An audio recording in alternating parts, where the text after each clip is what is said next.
우리 지난 시간에 배운 내용부터 잠시 점검하도록 하겠습니다. 우리 지난 시간에는 밭에 감추인 보화의 비유를 우리 들었죠.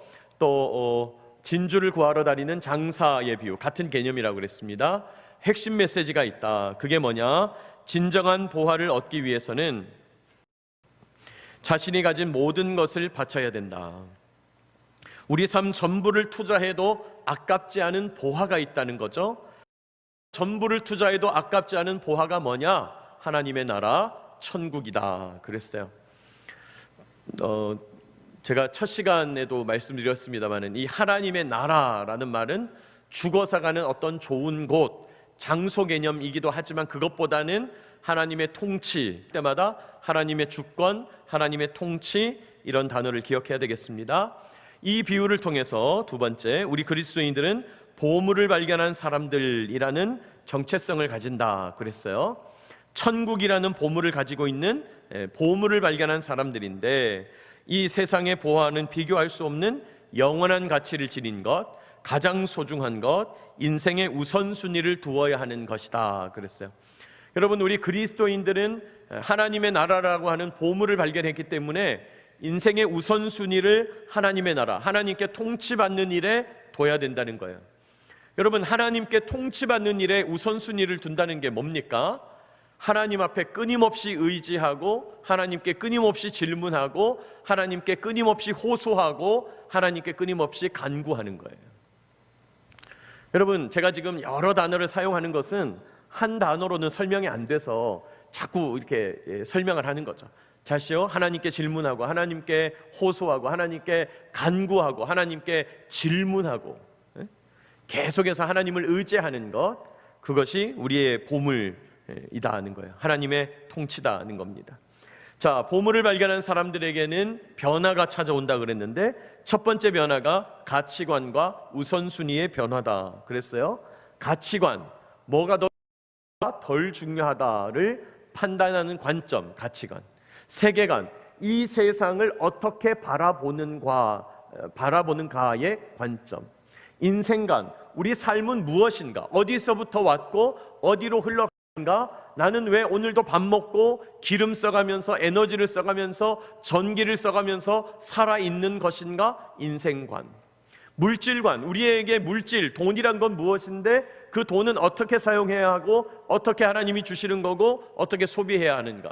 이 모든 관점들, 이게 통틀어서 이제 가치관이라고 하는데, 우리는 이 모든 관점을 하나님의 통치에 맞춰야 된다는 거예요.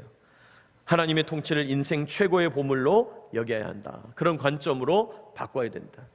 자, 두 번째 변화, 보물을 발견한 사람에게 나타나는 두 번째 변화는 선택의 변화다 그랬어요. 가치관과 우선순위가 달라지니까 선택이 달라지죠. 특별히 어떤 선택이 달라지냐? 언어의 선택이 달라지고 행동의 선택이 달라진다. 그래서 말을 바꾸고 싶으면, 행동을 바꾸고 싶으면 뭐부터 바꿔야 되냐? 가치관부터 바꿔야 된다. 우선순위부터 바꿔야 된다. 자꾸 우리는 바꾸겠다고, 너는 왜 말을 그렇게 하냐? 너는 왜 행동을 그렇게 하냐? 했으면 되지 안 바뀝니다. 그 전에 관점을 바꾸어야 되겠죠. 그 얘기를 한 것이죠. 자, 이렇게 보물을 발견하여서 변화된 삶을 사는 사람은 보물을 발견하고 소유한 사람일 뿐만 아니라 더 나아가서 보화 같은, 보물 같은 인생이 되는 것이죠. 보물 같은 인생이 뭡니까? 복의 통로 같은 개념이죠. 보화 같은 인생을 살게 된다 그랬습니다. 자, 이제 우리 오늘 다섯 번째 예수님의 천국 비유를 보게 될 텐데, 마태복음 13장 47절로 50절 말씀인데요. 우리 좀 길지만은 같이 한 목소리로 한번 합독해 볼까요? 47절부터. 또 천국은, 시작. 마치 바다에 치고 각종 물고기를 모는 그물과 그물에 가득하며 물가로 끌어내고 앉아서 좋은 것은 그릇에 담고 것은 내버리느니라. 세상 끝에도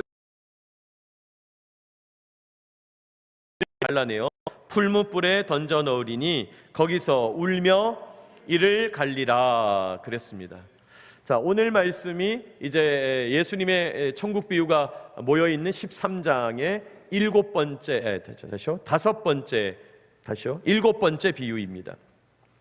7번째 비유인데 돌짝밭, 그렇게 열매가 안 맺는다.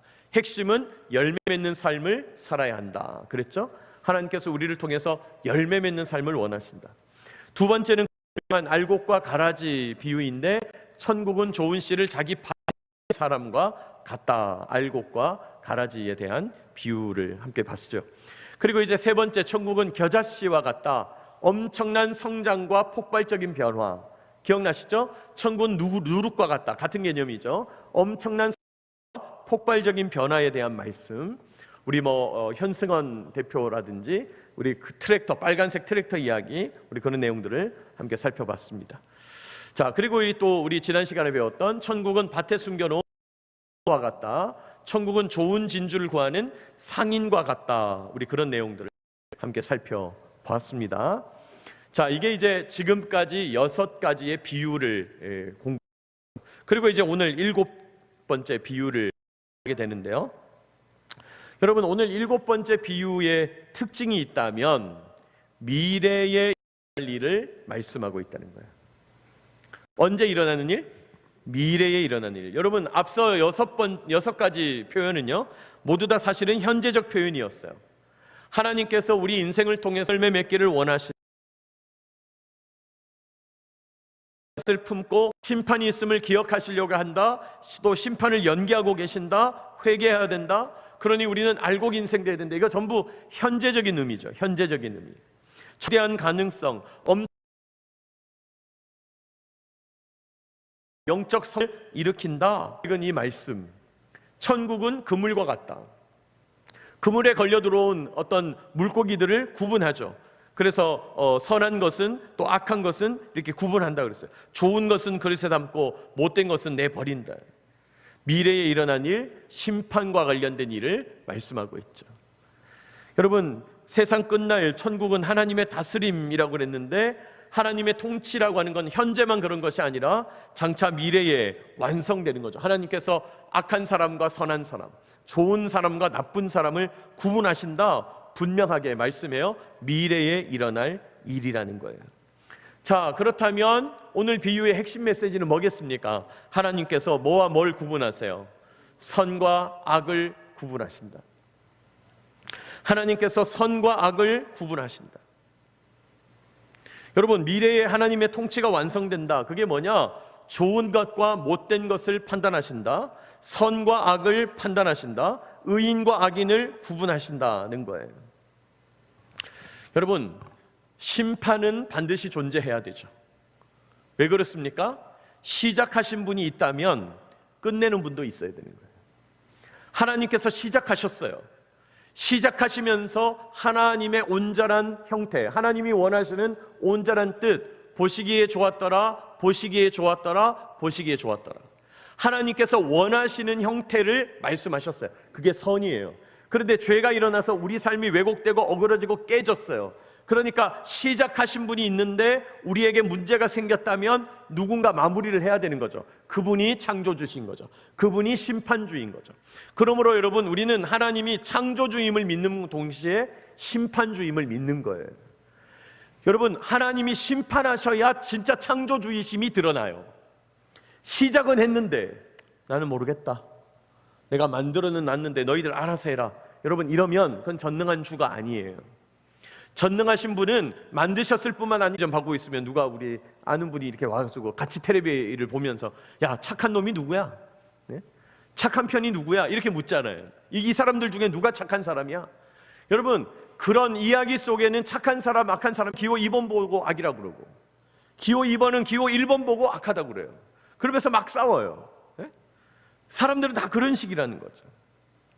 이 세상에는 완전한 선도 없고 완전한 악도 없어요. 여러분, 사람이 사람을 한 명만 죽여도 큰 일이 될 텐데, 큰 죄가 될 텐데, 여러분 아시지만 히틀러는 세계 2차 대전을 통해서 유대인만 600만을 죽였거든요. 근데 안 알려진 사실이 있는데 히틀러가 유대인인 게 아니라 자기 게르만 민족 중에서 몸 약한 사람이 있으면 장애인도 600만을 죽였어요. 뿐이겠어요? 뭐 더 많겠지. 그러니까 수천만을 죽인 거예요. 근데 놀라운 건 뭔지 아세요? 그 히틀러는 쿠데타로 집권한 사람이 아니에요. 여러분, 그 당시 최고로 민주주의가 발달한 독일에서, 최고로 철학과 사회학과 최고의 과학이 발달한 독일에서 사람들의 합법적인 투표로 총통이 된 사람이에요. 1933년에. 그리고 그때부터 광기로 전 국민을 몰아가지고 39년에 세계대전을 일으킨 사람인 거예요. 여러분, 제가 말씀드리려는 건 뭐냐면 이 세상에는 선이 없다는 거예요.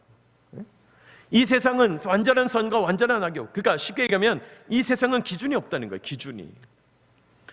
그래서 기준은 누구신가? 그래서 아까 말씀드렸죠. 선과 악을 판단하는 기준이 뭐냐?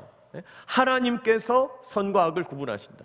근데 오늘 성경은 뭐라고 말씀해요? 선과 악을 판단하는 기준이 어부라는 거예요. 어부. 여러분, 아까 그 2페이지에 나오는, 우리 한번 보시기 바랍니다. 48절 같이 한번 읽어볼까요? 2페이지에 마태복음 13장 48절. 그물에, 시작. 그물에 가득함에 물가로 끌어내고 앉아서.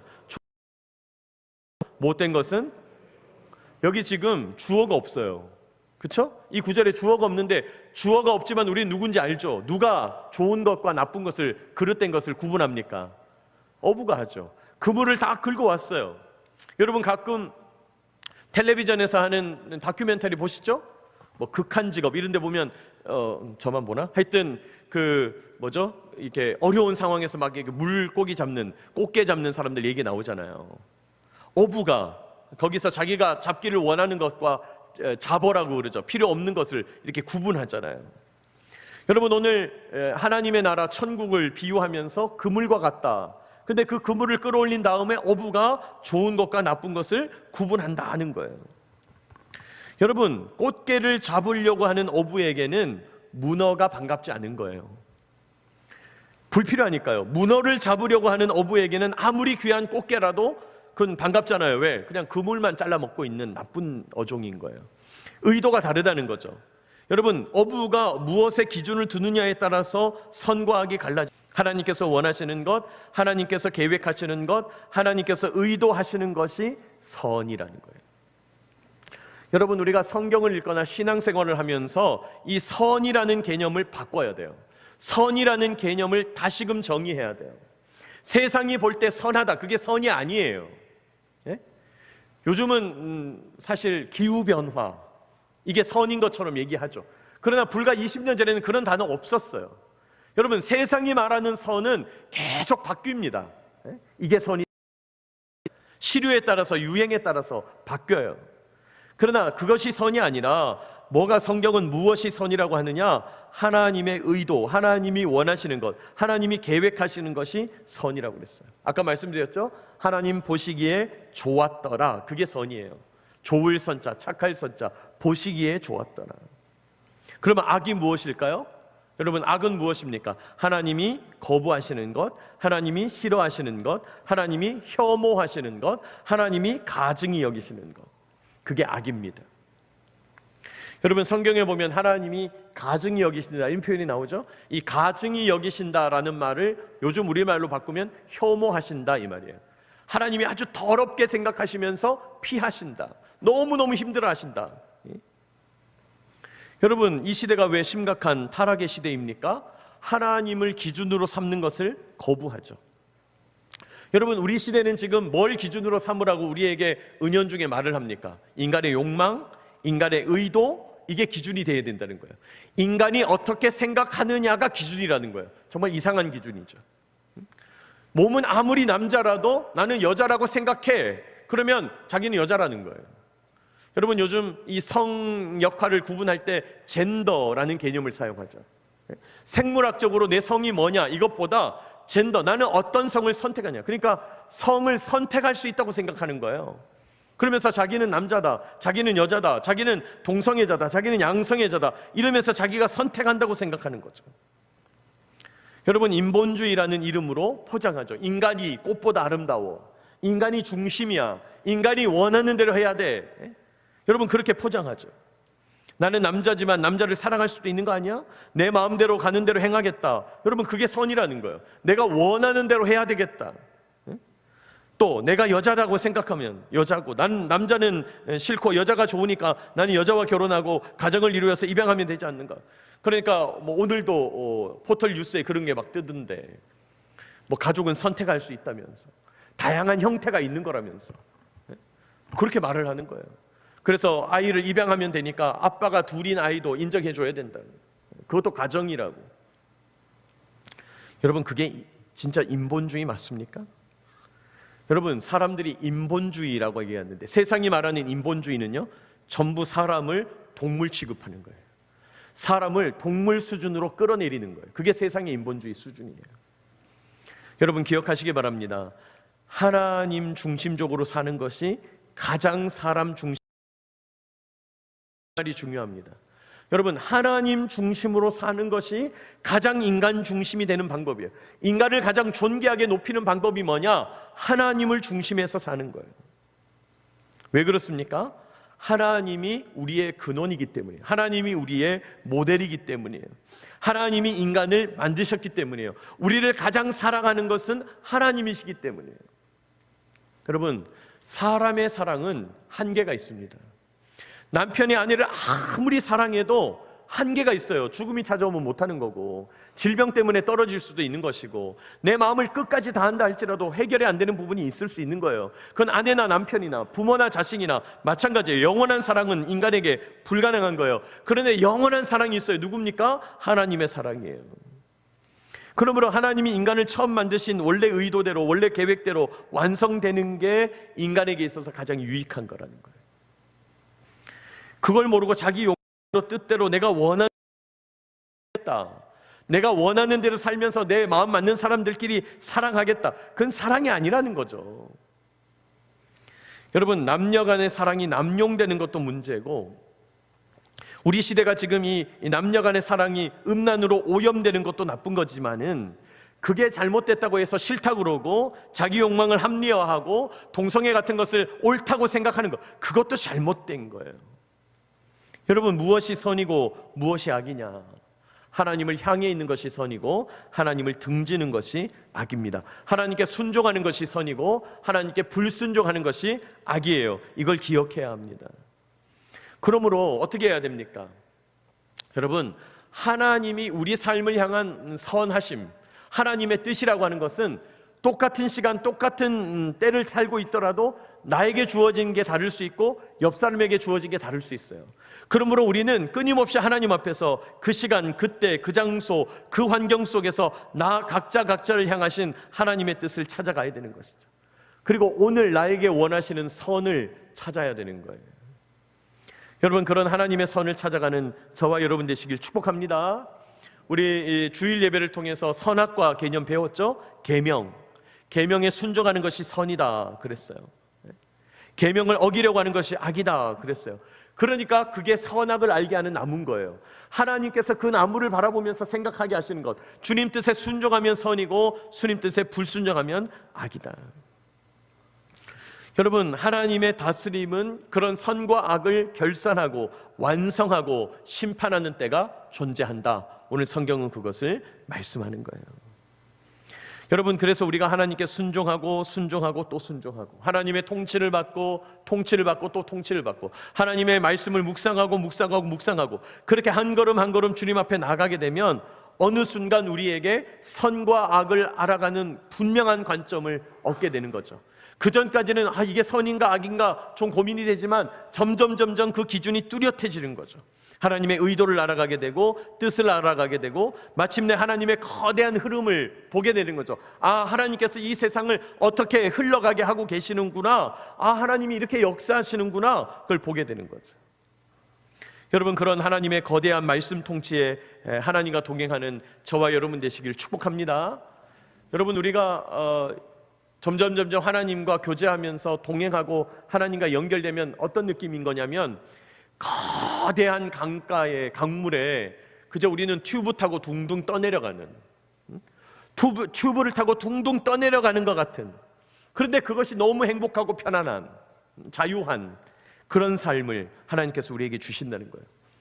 여러분, 거대한 강물에 튜브를 타고 있는데 거기서 내가 아무리 발버둥 쳐봐야 내가 원하는 대로 갑니까 못 갑니까? 못 가죠. 그 거대한 강물을 어떻게 우리가 이길 수 있어요? 그러니까 그냥 그 거대한 강물에 내 삶을 맡기고 하나님이 움직이는 인생으로 살아가는 거예요.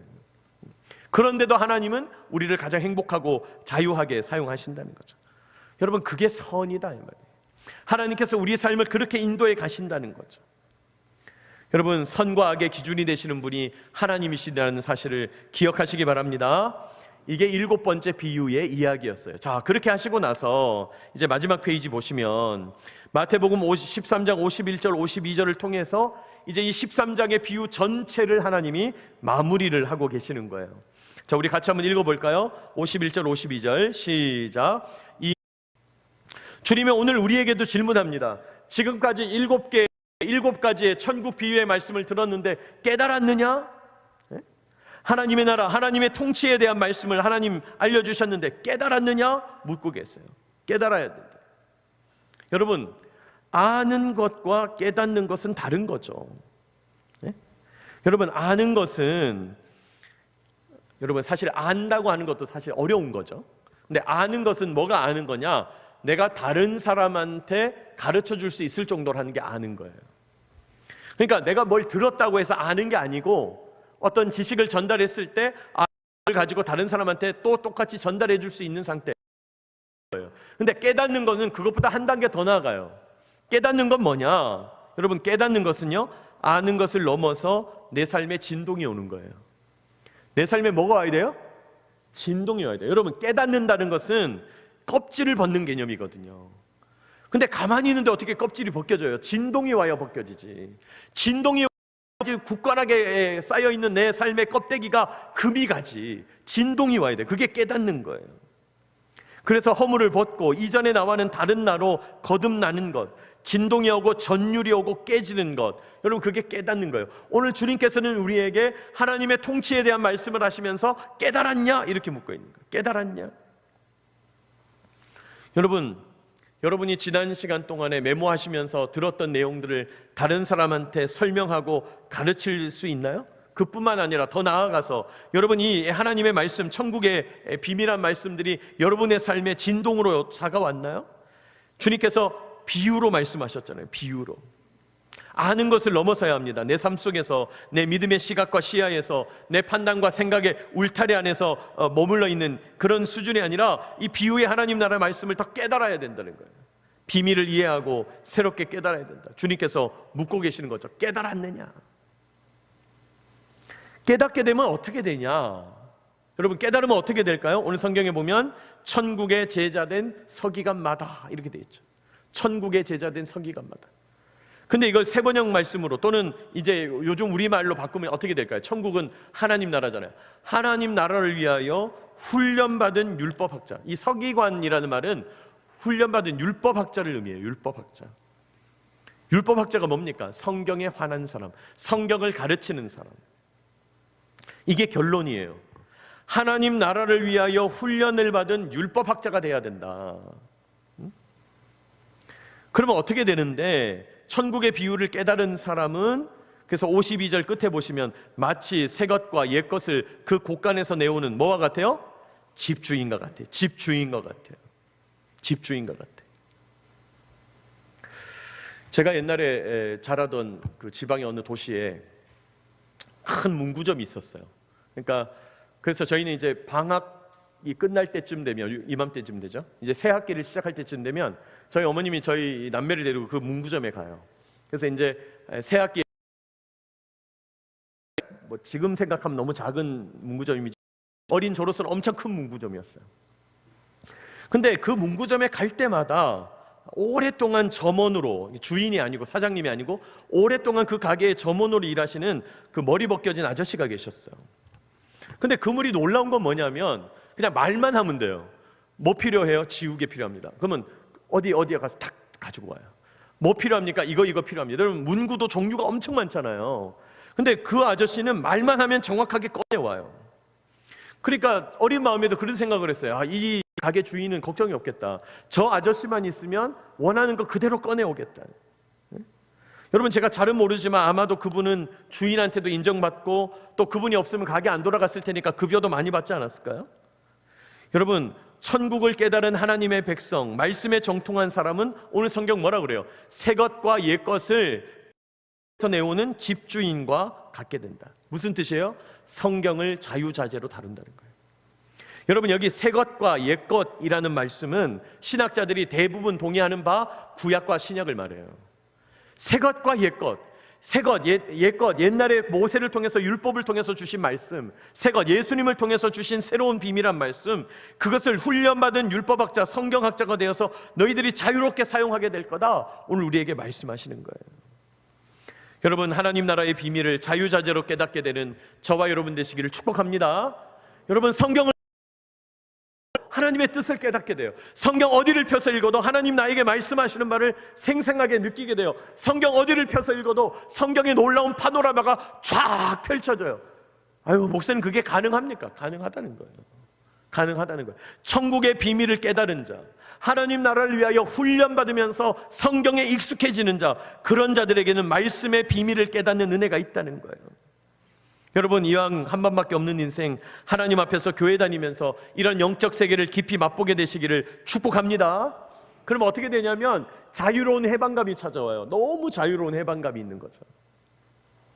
뿐만 아니라 내 인생에서 일어나는 사건이 해석됩니다. 해석. 여러분, 인생을 해석한다 그러잖아요.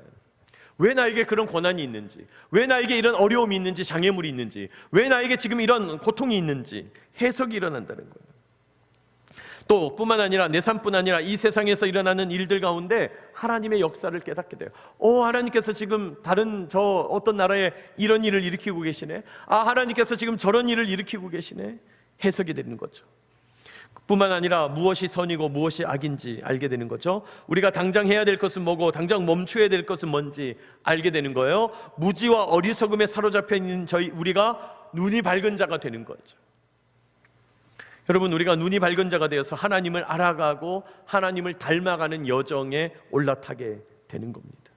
하나님과 동행하는 기차에 올라타서 하나님과 함께 엄청난 실력으로, 엄청난 속력으로 달리게 되는 거예요. 오늘 예수님이 새 것과 옛 것을 말씀해요. 구약과 신약을 의미한다고 했어요. 여러분, 우리도 하나님 나라에 훈련된 율법학자가 되었으면 좋겠어요. 성경학자가 되었으면 좋겠어요. 여러분, 방법은 없어요. 왕도는 없어요. 제가 늘 말씀드리지만 일주일에 3시간이 무서운 게 아니고 하루에 5분, 10분이 무서운 거예요. 네? 하루에 5분, 10분이 무서운 거예요. 그게 1년 되고 10년 되고 30년 되면 무서워지는 거예요. 일주일에 막 3시간, 4시간 한번 몰아치는 그게 중요한 게 아니다. 여러분, 우리가 지금 제가 계속 우리 대구기주교회에서 말씀드립니다마는 아침마다 성경을 묵상하자. 예레미야 우리 묵상하고 있는데 성경을 묵상하자. 새벽 영상을 볼 수 있는 분은 새벽 영상을 시청하자.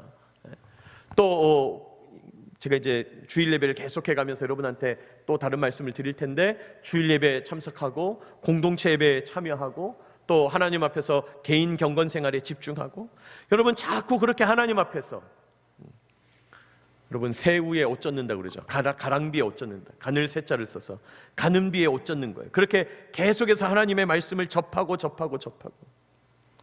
그리고 자꾸 성경을 읽어야죠. 우리 이제 9월이 되면 또 개강하겠습니다마는 혹시 어성경 훈련을 받은 분이 있으면 그분들은 복습반도 하시고, 어성경 아직 안 한 분들이 있으면 어성경 강의도 들으면서 성경 읽는 맛을 느껴야 돼요. 여러분, 성경은요 우주보다 깊고 바다보다 넓어요. 반대네요. 바다보다 깊고 우주보다 넓어요. 네? 성경의 세계가 그래요. 뭐 자꾸 우주를 탐험한다고, 아니 그 우주 탐험하는데 자꾸 이게 밑도 끝도 없는 에너지를 쏟지 마시고 성경부터 탐험하세요. 성경을 탐험하면 이 세상이 환해집니다. 여러분, 여기 우리 권사님들, 장로님들, 안수집사님들도 많이 계시고 또 교회 오래 다닌 분들, 또 교회 지도자들이 계시는데, 교회의 성도로서 권위는 어디서 오냐? 성경에서 오는 거예요. 여러분, 목사님도 마찬가지겠죠? 목사님한테 막 성경에 대해서 물었는데 제가 잘 모르겠는데 다음 주에 찾아보고 말씀드릴게요 이러면 권위 팍 떨어질 거 아니에요. 네? 뿐만 아니라 목사님만 그런 게 아니고 여러분, 성도의 권위는 말씀에서 오는 거예요. 누가 나한테 괜히 성경 질문하면 어쩌지? 걱정하고 쭈뼛쭈뼛 뒷걸음질 치고 그러면 안 됩니다. 여러분, 성경에 자유해야 돼요. 성경을 읽고 이해하면서 기쁨을 누리고, 그래서 성경 묵상이 쉬워지고 성경 묵상에 눈이 열리고 재미있게 이루어지는 궤도에 올라타고, 여러분, 그런 놀라운 은혜를 맛보게 되시기를 축복합니다. 하나님 나라를 위하여 주님께서 13장을 마무리하면서 우리에게 원하시는 얘기예요. 말씀하시는 권면입니다. 이 권면에 순종하게 되시기를 축복합니다.